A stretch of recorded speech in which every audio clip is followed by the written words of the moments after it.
Hello folks. Today I'm going to be showing a quick comparison between the Lincoln 4C welding lens and the Miller Clearlight welding lens. This is not going to be an in-depth comparison between the two helmets. Both of the helmets have been out for quite a while. Lots of comparison videos out there, lots of information about the different features and all that. Really, I just wanted to focus on the difference in the view through the two helmets.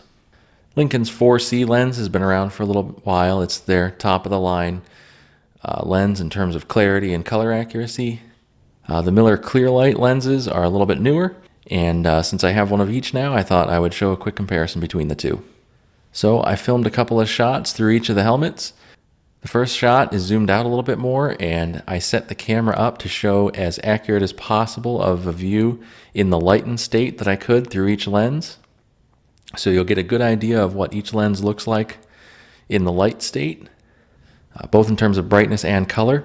And I kept the settings the same through both helmets so that any differences that you see are down to the helmet and not due to changes in camera settings.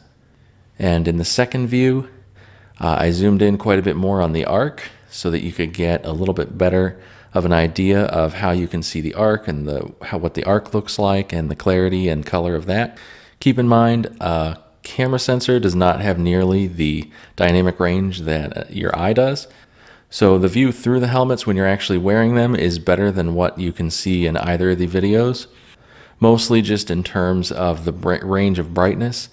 In neither of the videos can you really see the puddle all that well, but when you're actually wearing the helmet, you do get a very good view of the puddle through both of these lenses. It's not overexposed and blown out right at the core of the arc like it is in the videos. But the videos do give a good idea of the overall clarity and color that you're going to get with each of these helmets. Now, pardon the smoke and the crusty looking welds, especially in the first video. It was just some scrap I pulled out of the bin, so it's all oily and nasty, and I didn't clean it up at all, so it didn't weld all that great.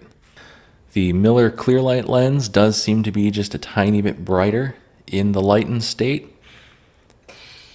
So you get maybe just a tiny bit better overall view in the light state in terms of brightness. However, in both the light and dark state, the Clearlight lens does have a little bit more of a green cast, whereas I think the 4C lens in the Lincoln Viking helmet has a little bit more accurate color in both the light state and the dark state. Again, in either of the videos, it's a little bit hard to really see the puddle very well, but in person, very good view of the puddle in both of these helmets.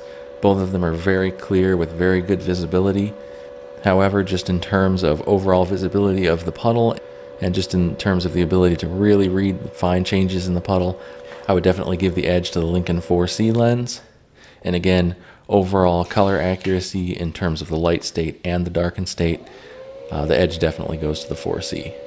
But overall, both helmets do have very good clarity, very good color accuracy, and I wouldn't have a problem using either one of them.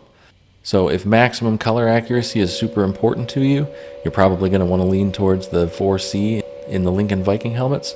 But if maybe you prefer that little bit of a greenish color, or it's maybe easier on your particular eyes, absolutely nothing wrong with the Miller helmet. The Clearlight lens works great, very clear, no issues at all. So that's it, just a quick comparison. So hopefully you learned something, we're able to get an idea of what the view's like through these two helmets. If you have any questions, post them up down below. Thank you for watching. Take care.